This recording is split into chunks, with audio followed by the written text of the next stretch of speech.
பங்கச்சக்காவை காணும் இளிச்சக்காவை காணும் ஒருத்தரையும் காணும் நம்ம மட்டும் உட்காந்துருக்கோம். ஒருவேளை புது இடத்துக்கு வரதுக்கு மறந்து போய் பழைய இடத்துக்கு போயிட்டாவளோ. ஏன் அதெல்லாம் அவங்களுக்கு நல்லா தெரியுமா? வீட்டில் தட்டு வேலையாக இருப்பாளுவோ. அப்போ நம்ம 3 பேர் தான் வெட்டியாக இருக்கோம். என்னத்த சொல்ல. அப்படியேன்னு நினைக்கட்டி நம்ம 3 பேரும் கரெக்டாக கதை பேசத்துல உருப்படியாக வந்து உட்காந்துருக்கோம்னு நினச்சிக்க. ரொம்ப போர் அடிக்கி. எங்கேயாச்சும் சினிமாக்கு போகலாம் போல இருக்கு. இப்போ என்ன படம் வந்திருக்கு? ஒரு படமும் இல்லையே. அங்கே பழைய பழைய படத்தெல்லாம் ரீரிலீஸ்லாம் பண்ணிட்டு கிடக்காவ. ஆமாம், இப்போ வர படம் நல்லாவா இருக்கு. பழைய படத்தை போட்டு பார்த்துக்கலாம் போல. ஏட்டி நீ இந்த பிக் பாக்ஸ் பாப்பியாட்டி? நான் பார்த்துக்கிட்டு இருந்தேன் கொஞ்ச நாள், அதுக்கப்புறம் விட்டுட்டேன். டி எரிச்சலாக இருந்தது பத்துக்க. ஆமாம், நானும் பார்த்தேன். ஒரு அக்காவை உதச்சி கார்லேருந்து விரட்டி விட்டாலாம். யாத்தாடியோ இப்படிலாம் பண்ணுவாங்களான்னு பார்த்துட்டு பயந்து டிவியை ஆஃப் பண்ணிட்டேன். ஆமாம் ஆமாம், நானும் பார்த்தேன். இந்த வாட்டி ஒருத்தரும் அப்படி நல்லா இருக்கிற மாதிரி தெரில. வின் பண்ணுறதுக்கு தகுதியாக யாரையும் பெருசாக சொல்ல முடியல. ஒன்று ஒரு தினசா அலையுதுவோ. ஆமாம் சரி, நமக்கு இருக்கிற 1008 பிரச்சனையில் இது நமக்கு தேவையான்னு நானும் நினைக்கிறது விட்டேன். ஹாய் ஃப்ரெண்ட்ஸ், எப்படி இருக்கீங்க? உங்களை எங்கெல்லாம் தேடுறது? பழைய இடத்துல போய் தேடிக்கிட்டு இருக்கேன். இது என்ன புதிய இடம்? வாமா ஜட்டி அழகி. ஏய் ஆஞ்சலு, இட்டி என்ன எங்களை தேடி வந்திருக்க? தெரியாதா? நேற்று களத்தில் இறங்கிட்டேன். இனி பழையபடி நானும் உங்க கூட தான். Full enjoyment. போடு போடு போடு போடே. வாமா எங்கள் சங்கத்தில் வந்து இணைஞ்சிக்க. ஏட்டி நம்ம சங்கத்தோட பழைய ஆளு தெரியுங்களா? ஏஞ்சலு. கேட்டால் ஊரே நடுங்கும். ஒரு வீட விட மாட்டா, திருடி தும்பா. ஆமாட்டி, உன்னை விட பெரிய திருடி. ஏம்மா அந்த வார்த்தையே சொல்லாதுங்கம்மா, மனசுக்கு சங்கடமா இருக்கு. சரிடி நமக்குள்ள என்னடி இருக்கு? ஏம்மா ஜட்டி அழகி உட்காரு. நீங்க தான் புதுசா எங்க குரூப்ல ஜாயின் பண்ணிருக்கீங்களா? நான் சேர்ந்து ரொம்ப நாள் ஆச்சு. என்னைய பொறுத்த வரைக்கும் நீ தான் புதுசு. ஏஞ்சலோட இந்த கலகல சிரிப்பை பார்த்து அப்ப எத்தனை மாசம் ஆகுது தெரியுமா? ஏட்டி இனி பிள்ளை குட்டியெல்லாம் மாமியார் வளர்த்துக்கிடுவாங்க. பேசாம எங்க கூட சுத்து. நான் என் பிள்ளைய விட்டுட்டு வரலையா? ஆமா, இவ கூட சேரு நல்லா உருப்பிடுவேன். உங்களை நான் எப்படி கூப்பிடுறது? ஏன் நீ கல்யாணம் முடிஞ்சவன், நான் வாலி உப்பில என்ன சான்சின்னு மட்டும் கூப்பிடு. அக்கான்னு உட்காந்து கூப்பிடுறத கண்ணை குத்தி விடுவேன். ஓகே ஜான்சி. ஐ மண்டக்கட்டு மாமா இழைச்சி எலும்பு சொல்லுமா ஆயிட்டாரு. பார்த்து எத்தனை நாள் ஆகுது? ஏய் கீதா, கீதா, என்னடி நினைச்சுக்கிட்டு இருக்க? உன் மனசுல தெருவில் போய் ஆடி இருக்கு நீ? அங்க ஒருத்தர் டிவிலே போட்டு காட்டதான் டீ கடையில. என்ன மேன் சவுண்டு விடுத சவுண்டு? பேக்கரி என்னாலதான் போச்சு, இல்லைன்னு சொல்லல. அதுக்குன்னு தெருவா ஆடிக்கிட்டு திரிவியோ? பழைய சுரேச மறந்துட்டியோ? ஆடி வெளுத்து விடுவோமத்துக்க. என்னையா சவுண்டு விடுத? அந்த பேக்கரியை நான் கஷ்டப்பட்டு அந்த பாட்டிக்கிட்ட கையில கால விழுந்து வச்சேன். நீ ஒரு நொடியில் அதை அவ்வளோத்தையும் இல்லாம ஆக்கிட்ட. இப்போ வந்து நான் டான்ஸ் ஆடுறத பத்தி பேசிக்கிட்டு இருக்கியா? தெருவுல நீ ஆடுனு அங்க ஒருத்தர் டீ கடையில டிவில போட்டு காமிச்சு சிரிச்சுட்டு அடக்கான். ஆடல் பாடல் ப்ரோக்ராம் வச்சு காசு சம்பாதிச்சிருக்கீங்க. பிச்சையாட்டி எடுத்துக்கிட்டு இருக்கோம் நம்ம. என்னட்டி இதெல்லாம் உனக்கு பழக்கம்? ஏன்னா சும்மா இருங்கன்னு நாங்க எல்லாரும் தான் ஆடணும் பாடணும். நீ பேசாத. உன் புருஷன் கோவத்தோடி தான் போயிருக்கான். உனக்கு இன்னைக்கு இருக்க கச்சேரி. யாத்தாடி இது நீ தண்ணி இப்படி சொல்லுதாரு? கீதா, நீ முதல்ல வா வீட்டுக்கு. யோ, நீரே வீட்டுக்கு போக கூடாது. நீர் இப்படி வீட்டுக்கு போலாம்? வீட்டுக்கு வந்துட்டு காலை முறிச்சிருவேன். நீ பண்றது எதுவுமே எனக்கு சுத்தமா பிடிக்கல. உன் போக்கே எனக்கு பிடிக்கல. என்னையா சவுண்டு விடுத சவுண்டு? ஐயோ அக்கா அடிக்காதீங்க. என்னடி புருஷனை எட்டி உதச்சுக்கிட்டு இருக்க? புருஷனை நடு சென்டர்ல ஏட்டி உதப்பட்டி. என்னையா சவுண்டு விட்டுக்கிட்டு இருக்க? நாங்க ஏதாவது ஒரு வேலை செஞ்சு பொழைச்சிட மாட்டோமான்னு கவலைப்பட்டுக்கிட்டு இருக்கோம். ஆடக்கூடாதாம்மா ஆட. மரியாதையை பேக்கி விடிவா, இல்லைன்னா கழுத்தை நெரிச்சு கொண்டு போடுவோங்கன்னு. ஐயா அக்கா அழகா தொங்குறாங்க. எதுக்கிட்டு இப்படி குரங்கு வித்த காட்டுற? இறங்கிட்டு கீழே. ஏதாவது வந்து வாயை திறந்திரு, மண்டைய பிச்சிருவேன் பிச்சு. மூஞ்சியும் பாரு. எப்படியோ போட்டி. பேக்கரி வேண்டாம், ஒரு மண்ணு வேண்டாம். பேக்கரி இல்லாம நீருக்கு பிச்சை தான் எடுக்கணும். ஒரு பைசா செலவுக்கு தர மாட்டேன். எனக்கு கஞ்சிக்கா சோறு போடுவா, நான் போறேன். அவ்வளவு துமுறா? பாத்துக்கிடுறேன். ஹன்சிகா யாரு? அது மாமாவுடைய செட்டப்பு. ஏடி சும்மா இரு, மெண்டல் மாதிரி பேசிட்டு இருக்க. எங்க சும்மா விளாண்டக்கா. நீ இப்படி மாமா விரட்டி விட்டதுக்கு நான் சொன்னதான் நடக்க போகுது. நீ பாரு. அதெல்லாம் எனக்கு அவரை பத்தி தெரியும். இப்படி பண்ணாதான் அவர் பேக்கரியோட வருவாரு. இந்த பேக்கரிக்கு எனக்கு தான் விட தெரிய போதோ தெரியலையே. இந்த வடிவுபாட்டி ரொம்ப தான் ஆடம்பிடிச்சிட்டு கிடக்கு. ஏடி இதுவும் நம்மளுடைய கெஸ்ட் ஹவுஸ் தான் பாத்துக்க. அதான் உங்களுக்கு எத்தனை கெஸ்ட் ஹவுஸ் தான் இருக்கு? இந்த ஊரே வாங்கணுங்கிறது தான் ஆசை. ஆனா ஓரளவு வாங்கி போட்டேன். இது எல்லாம் எனக்கு தானம்மா? இல்லையே, எல்லாம் உனக்கு கிடையாது. அது உன் பிள்ளைக்கு, பிறக்க போற பிள்ளைக்கு. நான் இல்லாம பிள்ளைங்க இருந்து வந்தது எனக்கு தான். போ. நாங்க உயிலே அப்படிதான் எழுதி வச்சிருக்கோம். எங்க சொத்து எல்லாமே என் மகனுக்கு பிறக்கிற பிள்ளைக்குன்னு. சரியான ஆளு. பெத்த பிள்ளைய விட பிள்ளையுடைய பிள்ளை மேல அன்போ?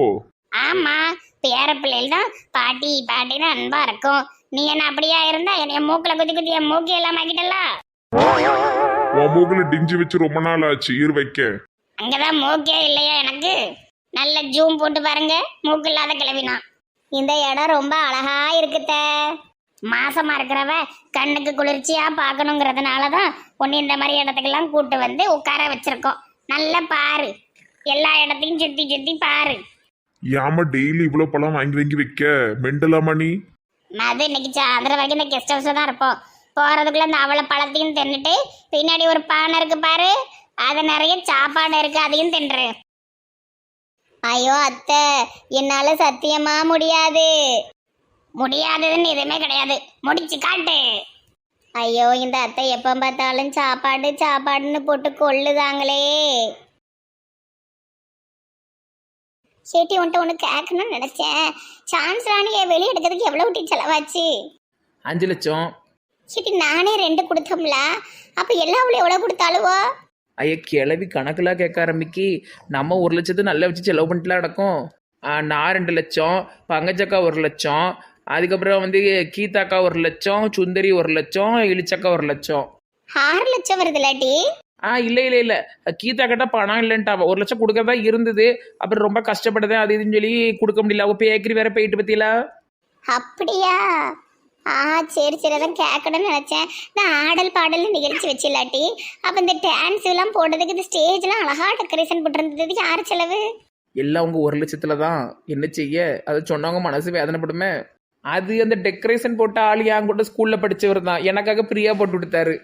என்ன கதை விடுத? ஏன் அப்படி பிரியா போட்டு விட்டுப்பா? லூஸ் மாதிரி பேசாதடி. எங்க பள்ளிக்கூடத்துல நான் நல்லா படிப்பேன். அப்போ அந்த ஆள் வந்து என்னைக்கு பார்த்தாரு, நெட்டவழி நீயா, நீ நல்லா படிப்பிய, உன் படிப்புக்காகவே ஃப்ரீயா ஸ்டேஜ் போட்டு தரேன்னு போட்டு கொடுத்துட்டாரு. போட்டி புழு, நீ வாயை திறந்தாலே போய். நான் படிப்பாங்க. மனிதா மனிதா ஓ பாபு மனிதா, ஆபீஸ் முடிஞ்சு வரும் பாபு மனிதா, இவன் பேர் சொன்னதும் கடலும் தட்டும் டப டப என்றென்று, இவன் உலகம் தாண்டிய உயரம் என்று நிலவும் தரை முட்டும். முந்தானத்து என்ன டீ நடந்தது?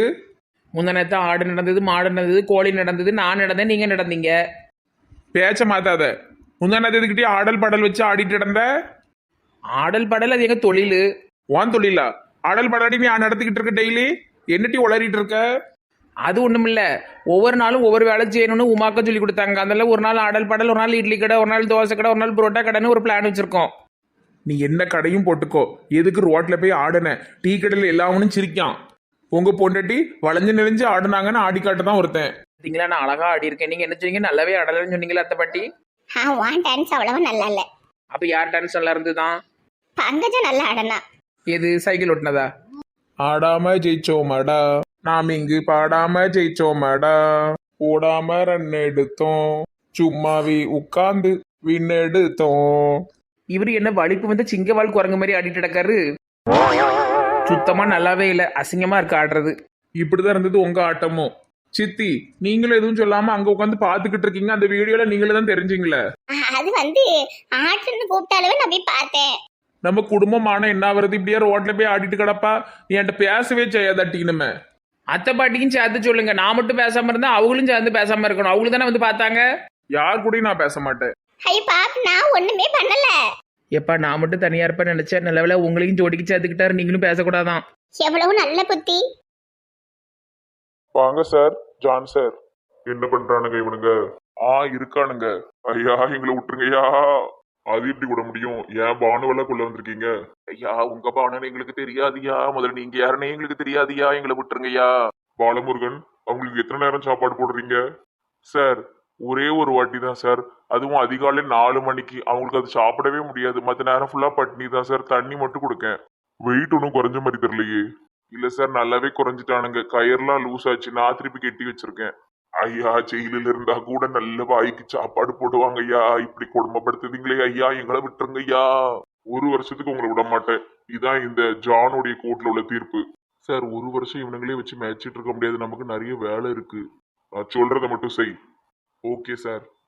1 வருஷம் சேர்த்தீங்க ஐயா. ஏற்கனவே 1 மாசம் ஆயிட்டுல ஐயா. அப்போ 1 வருஷம் எப்படி வரும்? 11 மாசம் தானே.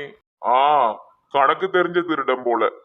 இவருக்கு இருக்கிற பிசினஸுக்கு இப்படி இந்த குடவுன்லயே கிடந்து சாவறாரு. எவ்வளவு வேலைகள் இருக்கு, அதெல்லாம் பார்க்காம இப்படி கிடக்காரு. என்னதான் இவருக்கு பிரச்சனையோ தெரியல. முதலையே சொன்ன கத்தி எடுக்காத எடுக்காதன்னு இப்ப எப்படி வந்து மாட்டிருக்கோம் பத்தியா? இப்படி எல்லாம் அவன் என்ன கனவா கண்ட. கன்சிகா உலக கொதிச்சிட்டு அரிசியை போட்டு பானையும் முடியாச்சு. சரிங்க முதலாளி ஐயா. ஆமா முதலாளி இங்க இப்ப நான் தான் உன் வீட்டுல உட்காந்து தின்னுகிட்டு இருக்கேன். நீ தான் இப்ப எனக்கு முதலாளி அம்மா. இப்படிலாம் சொல்லாதீங்க மண்டக்கிட்ட ஐயா, நம்ம பேக்கரி நமக்கு திருப்பி கிடைக்கும். எனக்கு அந்த நம்பிக்கையே இல்லப்போ. கடைசி வரைக்கும் இங்கே உட்காந்துருவோம் போல. என் பொண்டாட்டியும் அடிச்சு வரட்டுதா. எப்போ சோறு பொங்கி எப்போ சாப்பிட பசி எடுக்கு.